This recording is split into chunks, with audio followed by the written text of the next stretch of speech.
The rain hit the rusty tin roof of Malik's mechanic shop like 1,000 tiny hammers. He wiped his hands on an old cloth, exhausted from another day of small jobs that barely paid for food. Just as he was preparing to close, he heard the soft purr of an expensive engine outside, too smooth, too clean to belong anywhere near his dusty workshop. When the car stopped, the door opened, and out stepped a woman whose very presence didn't belong in Malik's world. She wore a long coat, perfectly tailored, and her eyes, though tired, held both strength and worry.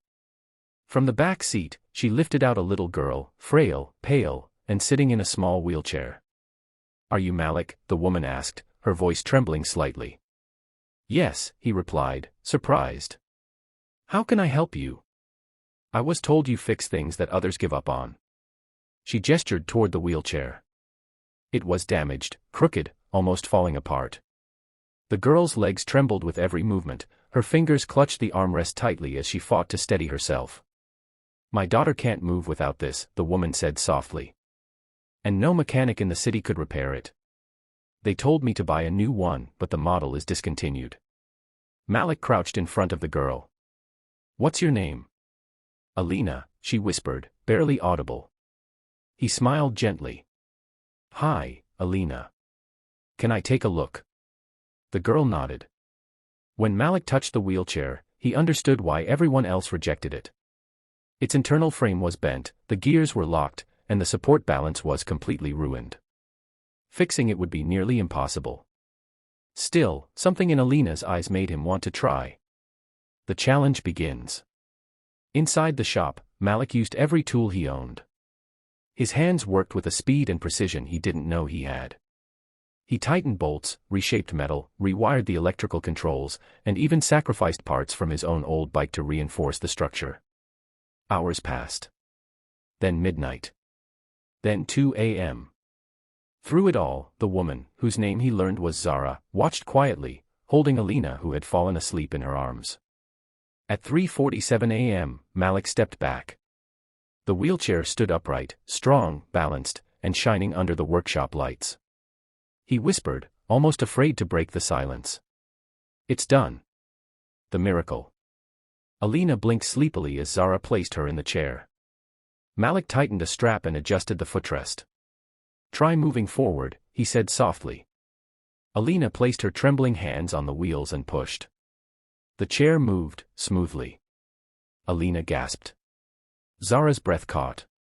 Again, Malik encouraged. This time, Alina pushed harder, and the chair responded like new, gliding across the concrete floor. She turned it, spun lightly, and her laughter echoed through the small workshop like a melody no one had heard in years. Zara covered her mouth with her hand. When Alina rolled back to Malik, her eyes were shining with tears of joy. "It works," she whispered.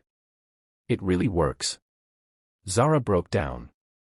She sank to her knees, sobbing uncontrollably. "You don't understand," she cried. "Doctors said she'd never be able to move independently again. She's been losing strength every day. This chair was the only support she had left. Malik, you gave her life back." Malik stepped back, overwhelmed. "I just fixed what I could." Zara stood, wiping her tears. "You didn't just fix a chair. You gave a little girl her hope back." The truth revealed. As they prepared to leave, Zara handed him a small card. Malik almost fainted when he read it. Zara Hater, CEO, Hater Global Industries. One of the most powerful businesswomen in the country. "But, you could have gone to anyone, big companies, specialized engineers." "I did," she answered quietly. "They all said no. You said yes." An unexpected turn. The next morning, Malik woke to the sound of vehicles outside. When he stepped out, he froze. 2 black SUVs were parked outside his shop. Bodyguards. And Zara herself. She walked toward him smiling. "Malik," she said, "I want you to work for me." He stared, stunned. "Work for you? You have talent no engineer on my team has. Heart. Dedication. Skill that comes from real life, not textbooks." I don't know," he stammered. "I've always worked here." Zara placed a gentle hand on his shoulder. I'm not offering charity. I'm offering a future. For you. For your family. You deserve more than a broken shop and sleepless nights. Then she gestured toward the SUVs. Come with us. I want to show you something. The gift. They drove to the city's industrial center. A large workshop stood waiting, newly renovated, freshly painted. A sign hung above it. Malik Engineering, in partnership with Hader Global Industries. Malik stood frozen as Zara handed him the key. For your work, for your heart, and for giving my daughter her freedom, she said. You earned this. Tears filled Malik's eyes. All his life he had been invisible, overlooked, underestimated. But not today. Alina wheeled forward, smiling up at him. Thank you for fixing my wings, she said softly. He knelt beside her. Fly as high as you can, little one. Final message. Malik's life changed forever, not because he was the smartest, richest, or most educated, but because he chose kindness when no one else would. Sometimes a miracle doesn't come from a miracle worker. Sometimes it comes from an ordinary person with an extraordinary heart. The morning sun spilled gently across the new workshop, making the polished floors shine like glass. Malik walked in slowly, still unable to believe this place belonged to him. Yesterday he was fixing old bikes for a few hundred rupees. Today he stood inside a world-class facility with tools he had only seen in magazines. He ran his hand across a brand-new hydraulic lift. Is this really my life now? He whispered. Just then, a familiar giggle broke the silence. You're early, Uncle Malik. He turned to see Alina rolling in, her wheelchair gliding smoothly over the floor. She looked brighter, stronger, and more confident than the day he first met her. Behind her walked Zara, elegant as ever but smiling more warmly than before. We wanted to check how you're settling in, she said. Malik nodded shyly. It still feels like a dream. It's just the beginning, Zara replied. A new challenge arrives. Minutes later, the workshop door opened, and a man in a worn-out uniform stepped inside. His face was tense, and his hands shook as he held a small, rusted wheelchair wheel. Sir. I heard you fix things no one else can, he said, his voice cracking with desperation. Malik gently took the wheel. What happened? It's my son, the man replied. He had an accident last year. He can't walk. His wheelchair's broken, and the hospital said it'll take months to get a replacement. Zara and Alina exchanged a knowing glance. Malik knelt beside the man. Where is he? Outside, the man whispered. They stepped out to find a boy no older than 10 sitting on a broken wheelchair with one wheel completely missing. His eyes were dull and defeated, the way Alina's had once been. The boy tried to smile. Sorry if it's too damaged. Malik crouched beside him gently. Nothing is too damaged for a second chance. Alina rolled forward and placed her hand on the boy's shoulder. You'll be okay, she said softly. I was just like you. Working against time. Malik brought the broken wheelchair inside and examined every inch. This one was worse than Alina's. The frame was bent so badly that even forcing it into shape could snap it in half. Zara watched quietly. Can it be fixed? Malik didn't answer at first. He looked at the little boy through the glass window, weak, frustrated, scared. Then he glanced at Alina, who smiled at him with the same trust she had on the first night. Malik took a deep breath. It can, he said. But I'll need to reshape the entire base. The man clasped his hands together. Please. I'll pay whatever you want. Malik shook his head. No payment. But. No child should suffer because of money, Malik said gently. For the next 3 hours, he worked tirelessly.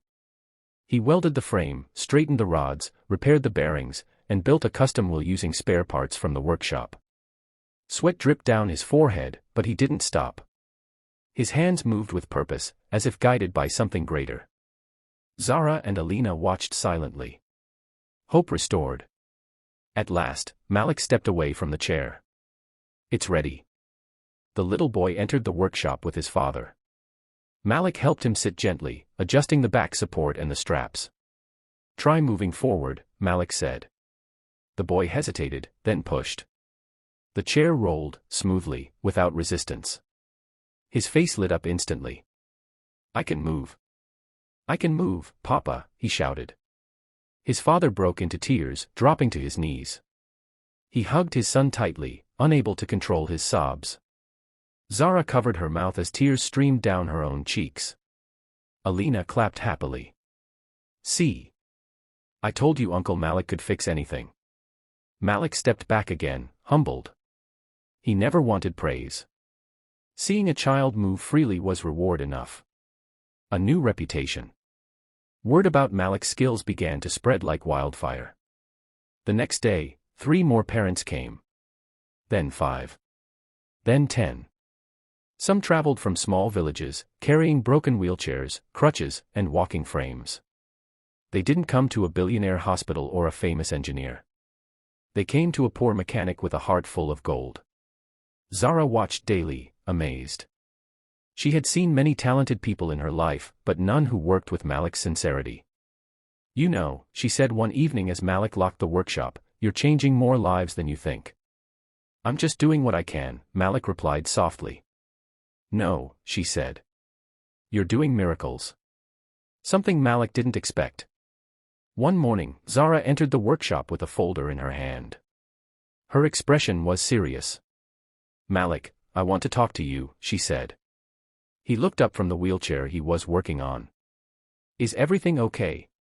She placed the folder on the table. "There's an international foundation that funds mobility programs worldwide. They help disabled children with support, technology, and education."